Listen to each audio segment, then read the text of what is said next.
우리가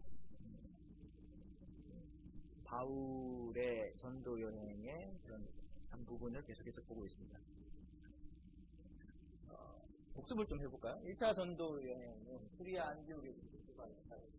시리아 안디옥에서 구브로 성을 지나서 더가로 가서 시리아 안디옥에서 이곳에서 더베로 갔다가 여러 가지 환란을 당하고 다시 여기로 돌아와서 배를 타고 구브로로 들어가지 않고 배를 타고 바로 시리아 안디옥으로 이게 흔히 말하는 2차 바울의 전도 여행입니다.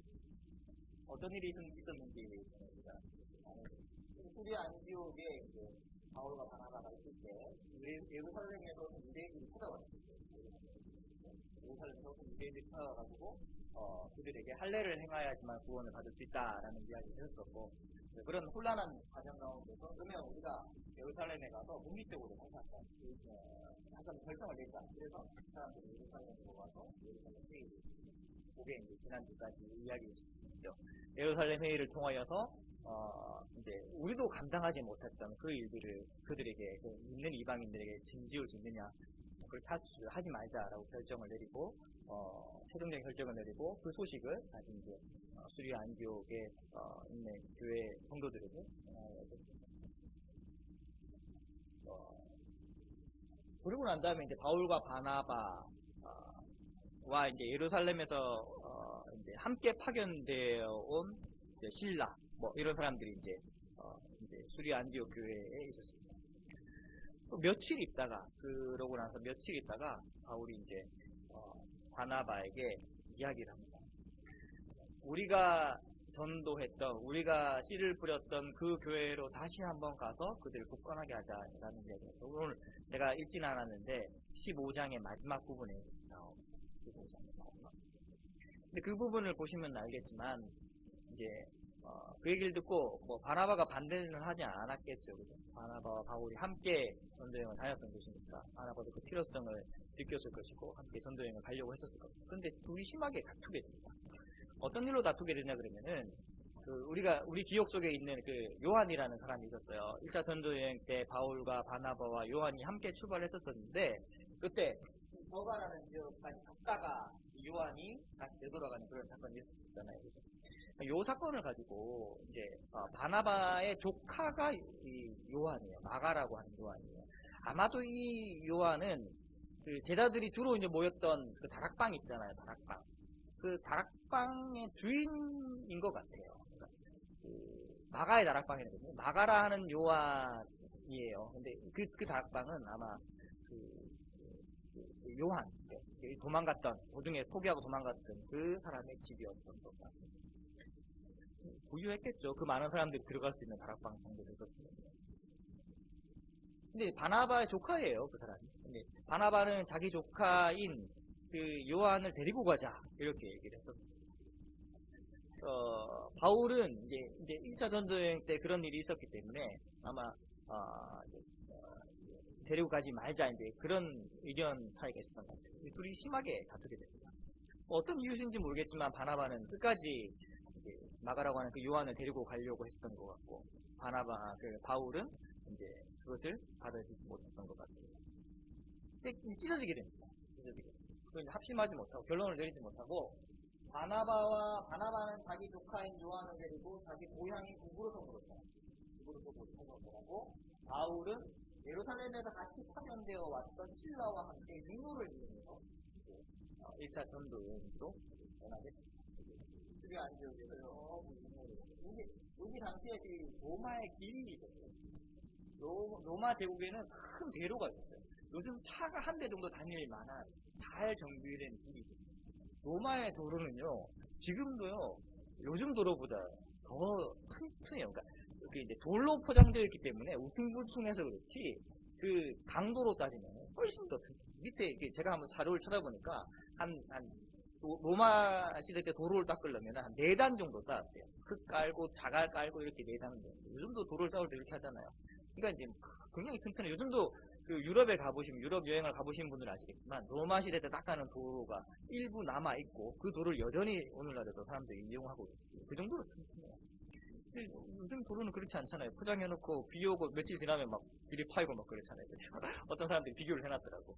2000년 된 로마 도로는 아직도 여전한데 2년 된 현대 도로는 비가 오면 다 파였다고. 이렇게 비교를 해놨더라고요. 그만큼 로마 시대에는 도로가 잘 닦여 있습니다. 전국적으로 로마 제국 전국의 도로가 잘 닦여 있습니다. 이게 모든 길은 로마로 통한다는 그런 얘기가 있잖아요. 그냥 나오는 얘기가 아니에요. 이런 길이 있었습니다. 그 길을 따라서 아마 바울 일행은 떠났던 것 같아요.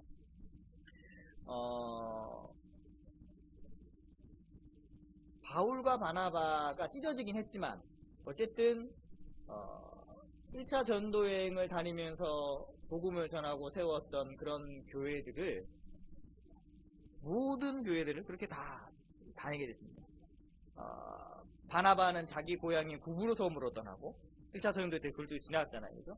바울은 신라와 함께 이제 지금의 터키의 남부 지방으로 그렇게 떠나고 있습니다.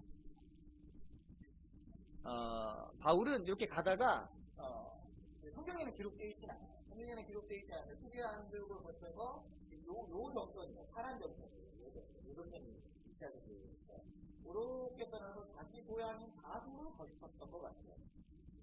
학자들이 연구해 보니까 그냥 이렇게 가진 않고 길이 이렇게 연결되어 있어요. 아마 자기 고향인 다수를 거쳐서 루스트라와 더베, 이고니온 지역을 다시 돌면서 그들에게 다시 한번 굳건하게 할 수 있도록 했던 것 같습니다.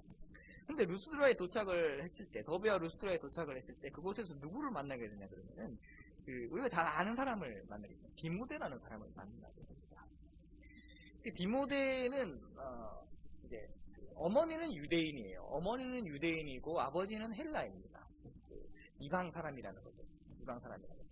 근데 디모데는 성경을 쭉 읽어보신 분들은 아시겠지만 아마 디모데의 성격은 좀 굉장히 착하고 바른 그런 이미지였던 것 같아요. 아마 그 지방에서도 그런 이미지 때문에 아마 소문이 잘 나 있었던 것 같아요. 칭찬을 들을 정도로 그 지방에서 준비된 사람이었던 것 같습니다.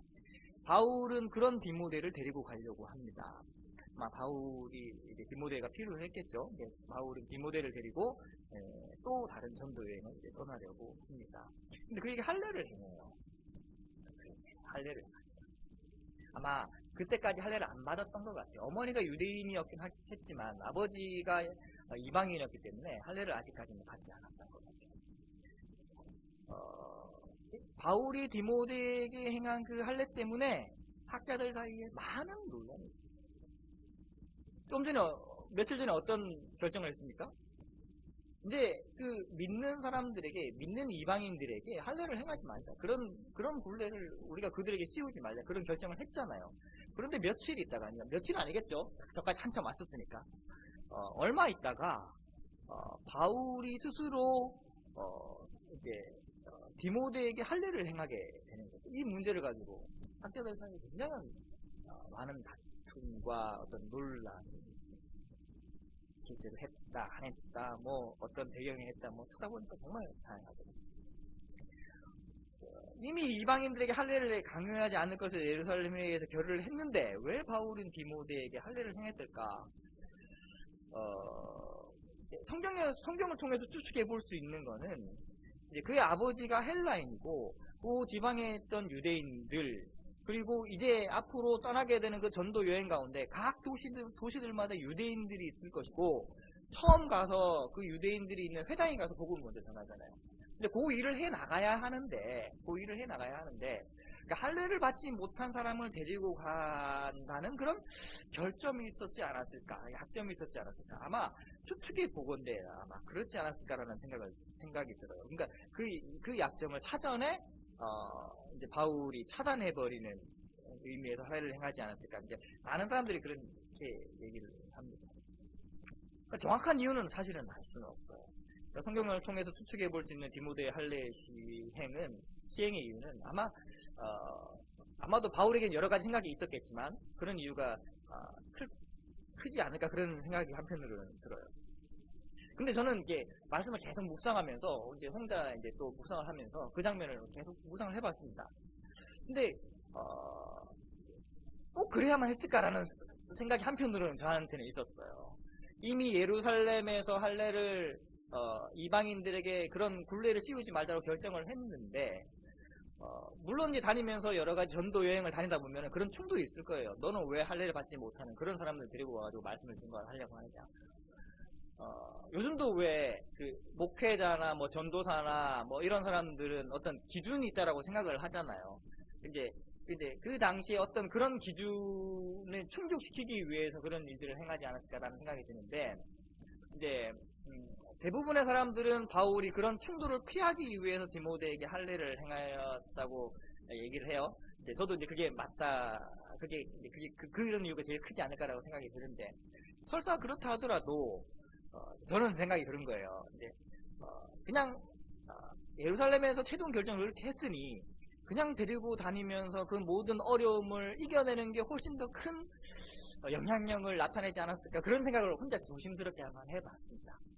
역사라는 것은 가정은 없지만 그랬었으면 어땠을까라는 생각을 한번 해봤어요. 아무튼 바울은 디모데에게 할례를 행했고, 그 할례를 받은 디모데를 데리고 이제 전도 여행을 떠나게 됩니다. 뭐 여러 가지 각자 사정과 뭐 그런 것들이 있었겠지만, 아무튼 바울은 그렇게 전도 여행을 떠납니다.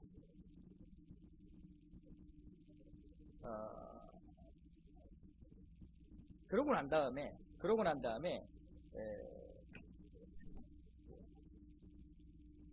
어디로 가게 되냐 그러면은 말씀을 보시면 6절을 한번 보시겠습니까? 6절을 성경 6절을 한번 보십시오. 6절을 보시면 같이 한번 읽어보시죠. 네.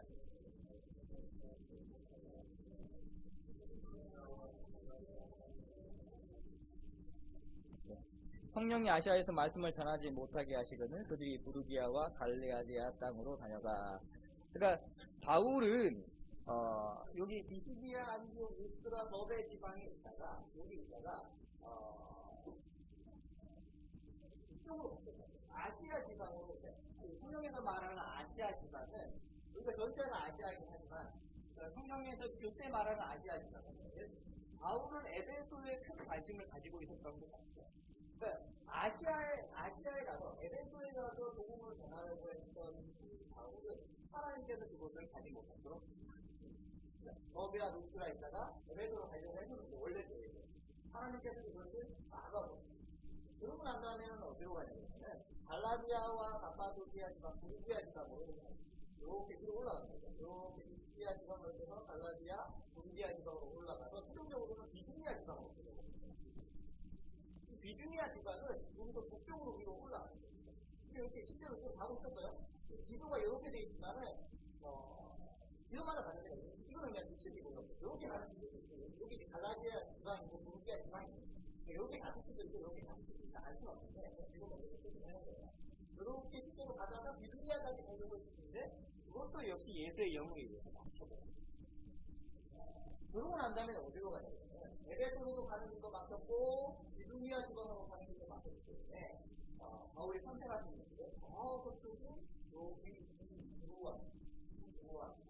실제로 바울은 드로아 지방으로 가요.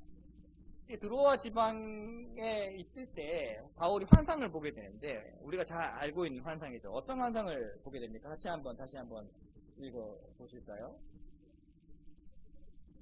9절을 다시 한번 읽어 보시죠. 9절. 시작.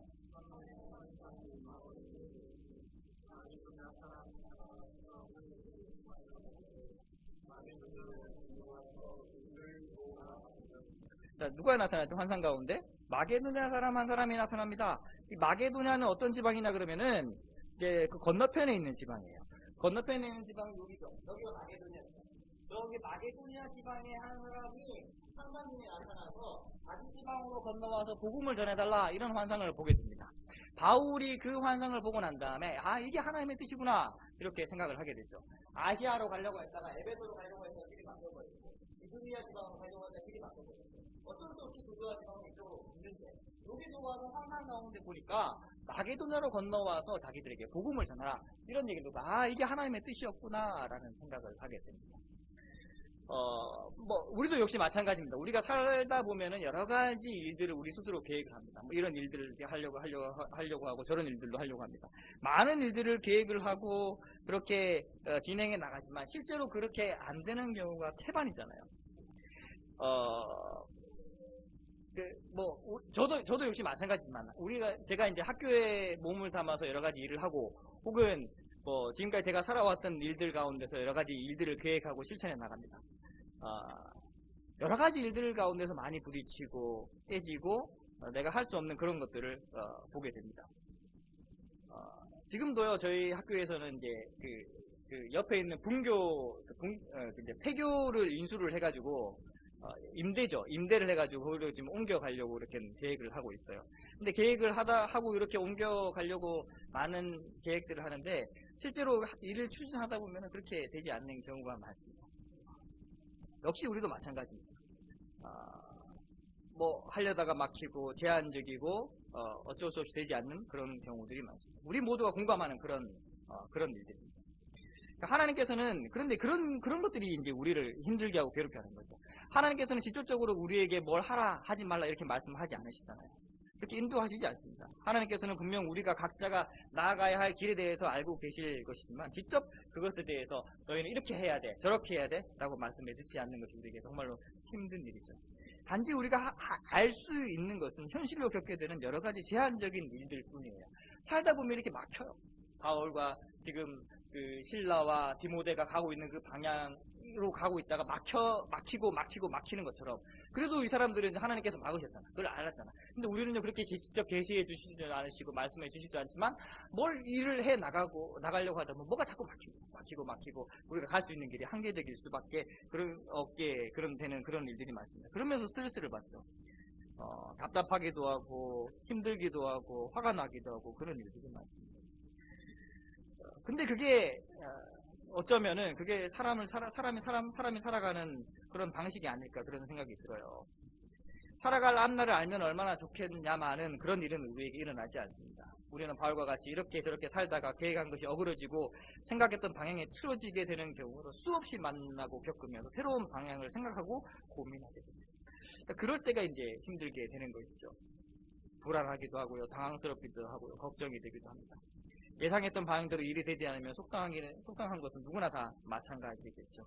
그러다 보면 이제 누군가에게 화를 내기도 하고 원망을 하기도 하고 그 화내는 대상이 하나님이 되길 수도 있는 것이고 다른 사람이나 아니면 주변에 가족이 될 수도 있는 것이고 그렇게 될 수 있습니다. 늘 그런 일들은 일어납니다. 늘 그런 일들. 이광호 목사님 자주 하시는 말씀이 있잖아요. 이광호 목사님 한치 앞을 보면서 사십니다. 안 그렇습니까? 그죠? 하루하루 그냥 그때 일어나는 일들 가지고 살잖아요. 계획한다고 해서 되는 일은 아무것도 없어요. 저 역시 마찬가지예요. 여기 계시는 분들도 마찬가지입니다.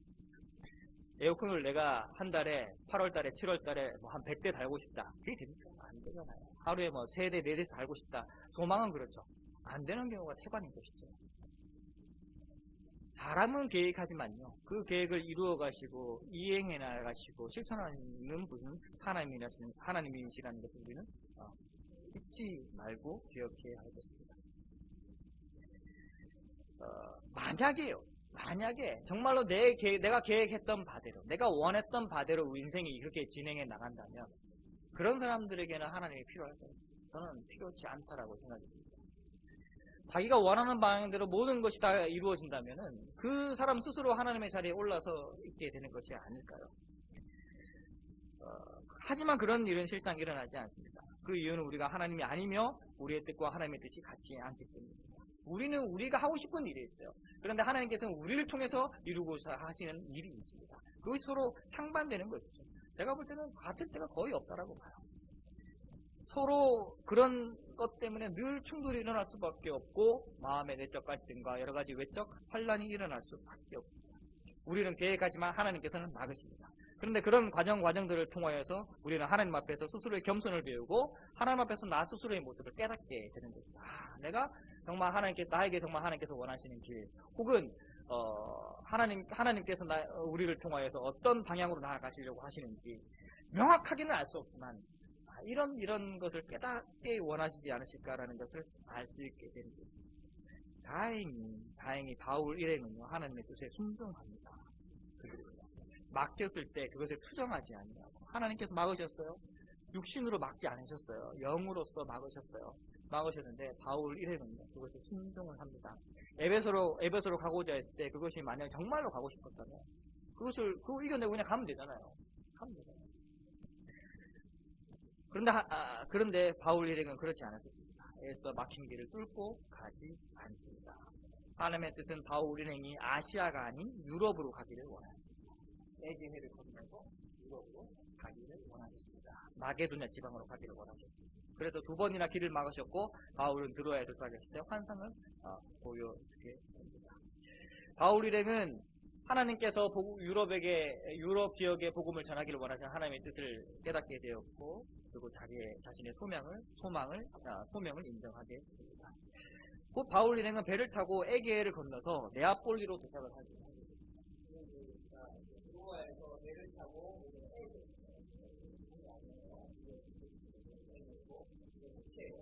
이 지방이 언제가 우리가 이제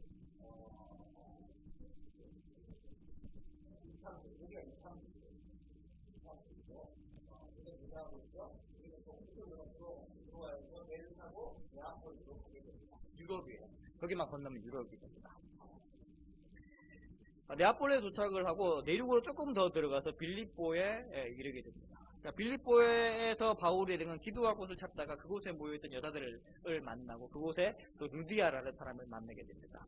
성경에서는 루디아에 대해서 많은 언급을 하고 있지는 않지만 아마 믿음이 있었던 사람이었던 것 같고 어느 정도 재력이 있었던 사람이었던 것 같아요. 성경에 나타나지 않았지만 아마 혼자 살고 있던 여자였던 것 같아요. 결혼하지 아니하고 혼자 살고 있던 여자였는데 장사하면서 자두장사라고 하잖아요. 옷관 장사예요.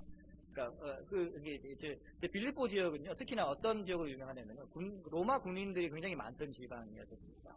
로마 군인들은 아무나 될 수 있는 게 아니었었거든요. 어느 정도 신분이 보장된 잘 사는 사람의 자녀들이 이제 로마 군인들이었습니다. 그런 사람들이 입고 있던 옷은 굉장히 좋은 옷이었었어요. 그 옷감 장사를 통해서 루디아는 큰 돈을 아마도 벌었지 않았을까 그런 생각이 들어요. 그러니까 좀 이따 보면 루디아의 집에 있는 사람들이 세례를 받는 장면이 나오는데 아마 루디아는 정도 제법 있었던 것 같아요. 그런 루디아를 만나게 되고 그에게 하나님에 대해서 이야기를 하게 되고 그 집안에 대해서 세례를 베푸게 되고 또 그 집안에 머물게 됩니다. 강고나에서 머물게 되죠. 왜 강고나에서 머물게 되냐 그러면은 결혼하지 않은 여자의 집에 유대인 남자가 들어가는 게 익숙치 않은 상황이었거든요. 그래서 루디아가 강고나에서 그들을 불러서 자기 집에 머물게 합니다. 빌립보에서의 바울 여정은요, 근데 평탄하지만은 않았습니다. 요까지만 해도 괜찮았었는데, 또 기도를 하러 가다가 악한 영의 힘을 빌려서 점을 치는 여종을 만나게 됩니다. 그 여종은 여러 나라를 따라다니면서 그들을 괴롭힘 아닌 괴로움을 주게 됩니다. 그녀가 바울을 보고 소리를 치면서 따라다니게 된 거죠. 어떻게 소리를 쳤습니까? 한번 보실까요? 17절에 보시면 이렇게 얘기를 하고 있습니다. 그가 바울과 우리를 따라와 소리질러 이르되 이 사람들은 지극히 높은 하나님의 종으로서 구원의 길을 너희에게 전하는 자라. 이 사람들은 지극히 높은 하나님의 종으로서 구원의 길을 너희에게 전하는 자라. 틀린 말이 있습니까? 없죠. 틀린 말이 없어요. 이 악한 영을 쓰여서 말하는 이 외치는 여정은요, 지금 하고 있는 말이 틀린 말이 없습니다. 그냥 정확하게 보고 얘기를 하고 있습니다. 아마 능력이 대단한 그런 악한 영이 쓰인 여정이었던 것 같아요. 우리나라로 치면 뭘까요? 용한 점쟁이쯤 되겠죠. 아마. 사실 점치는 요정이 한 말이 틀린 것이 하나도 없습니다. 오히려 정확하게 바울에게 하려고 하는 일과 그들이 어떤 사람들인지에 대해서 잘 얘기를 하고 있습니다. 하지만 바울은 그녀가 그 사실을 말하고 다니는 것이 옳지 않다라고 판단했던 모양이에요. 그런 날 후에 바울은 그리스도의 이름으로 악한 영을 쫓아내 버렸었습니다. 이제 그 여인 가운데 능력이 사라져 버린 거죠. 성경은 그 이유에 대해서 바울이 괴로워했기 때문이라고 기록을 하고 있는데 제가 좀 더 이제 보다 정확한 의미를 한번 찾아보니까 이게 어떤 의미가 있냐 그러면 성가시고 귀찮아서라는 의미가 있어요. 여러 나라를 쫓아다니면서 그런 얘기를 계속 반복을 하는 거예요. 틀린 얘기는 아니에요. 틀린 얘기는 아닌데 계속 쫓아다니면서 그런 얘기를 합니다. 바울 일행은 그 얘기가 성가시고 귀찮아서 이렇게 쫓아냈다, 괴로워했다 이렇게 기록을 하고 있습니다. 그런데 고민을 한번 해봤어요. 단지 바울이 그런 이유 때문에 악한 영을 쫓아냈을까라는 고민을 사실 들었습니다. 그녀가 하는 얘기가 틀린 얘기는 아니잖아요. 오히려 그녀를 잘 이용하면 얼마나 홍보가 되겠어요. 잖아요. 자기가 얘기하지 않아도 그렇게 쫓아다니면서 얘기를 해주는데 얼마나 홍보가 되겠습니까? 근데 그렇게 쫓아냈단 말이죠. 그러니까 바울은 빌립보 지방에서 이제 그녀가 말하는 대로 그렇게 이제 하려고 합니다. 자신들이 하나님의 종으로서 하나님께서 정말로 참되신 하나님이다 이 얘기를 하려고 하는 거예요. 그런데 악한 영에 사로잡혀 점을 치는 그 여자의 입에서 나온 그 말은 아무리 틀리지 않았다고 해도 사람들의 신뢰를 떨어뜨릴 것은 분명할 것 같아요. 점을 치는 여인이에요. 점을 치는. 그 여인의 입에서 얼마나 많은 그런 신들의 이름과 그런 행위들이 나왔겠습니까? 그 가운데 하나님의 이름이 나오는 거죠. 사람들은 그 여인의 얘기를 듣고 틀렸다고 이렇게 생각하기보다는 하나님도 그냥 다른 신들 중에 한 사람이구나. 이 정도로 여겼을 가능성이 클 겁니다. 악한 영에 의해서 씌워져서 그렇게 말하는 그 여인의 말은 바울에 의해서 쫓아내어지고 결국에는 그것이 그쳐지게 됩니다. 악한 영은 악한 영일 뿐이에요. 하나님의 형상을 따라 지음받은 사람에게 씌인 악한 영은 심판받은 존재일 뿐입니다. 하지만 그 일로 인하여서 여종의 주인들은 고발을 했습니다. 돈벌이가 사라졌잖아요. 점을 잘 치던 여자였었는데 그 여자를 통해서 돈을 많이 벌었었는데 떠나 능력이 없어져 버렸으니까 돈벌이가 안 되는 거예요. 그래서 바울과 실라를 끌어다가 내맞고 감옥에 갇히고 맙니다. 감옥에 갇힌 바울과 실라는 기도하고 하나님을 찬송을 하게 됩니다. 발에도 아마 족쇄가 채워진 것 같아요. 그 당시에 발에 족쇄를 채우면 잠을 제대로 잘 수가 없었대요. 똑바로 누워서 잘 수가 없었대요. 그러니까 기대서 자거나 옆으로 누워서 자야 되는데 잠을 제대로 잘 수가 없었대요. 밤새도록 기도하고 하나님을 찬송을 하게 됩니다. 이때 놀라운 일이 일어나죠. 지진이 일어나면서 감옥 문이 열리고 사람들의 메인 것이 풀어지게 됩니다. 감옥이다 보니까 바울과 실라 말고도 더 많은 사람들이 감옥에 있었던 것 같아요. 근데 그 사람들의 메인 것도 풀어지고 감옥 문도 열리게 됩니다. 근데요, 감옥 문도 열리고 그 사람들의 메인 것이 풀어진 것도 참 대단한 일이에요. 그런데 저는 이 말씀을 보다가 더 놀라운 일이 하나 있다라는 것을 보게 됩니다. 더 놀라운 일은 뭐냐 그러면은 감옥 문이 열리고 사람들이 메인 것이 풀어졌는데 사람들이 안 나가. 그대로 있어요. 저는 보면서 야 진짜 신기하다. 어떻게 이런 일이 있을 수 있을까? 저는 이게 더 놀라웠어요. 이게 더 놀라웠어요. 상식적으로 생각해 보면은 그냥 그렇게 다 풀려 있으면은 도망가는 게 더 상식적이지 않을까 그런 생각이 드는데 다 그대로 있습니다. 어떤 이유인지는 모르겠어요. 다 그대로 있어요. 근데 이제 간수가 이제 그런 큰 일이 일어났으니까 잠들어 있다가 깨어나서 보니까 문이 열려 있고 다 풀려 있는 거예요. 자기는 이제 죽었다라고 생각을 하고 자기를 하려고 하는데 바울이 막아섭니다.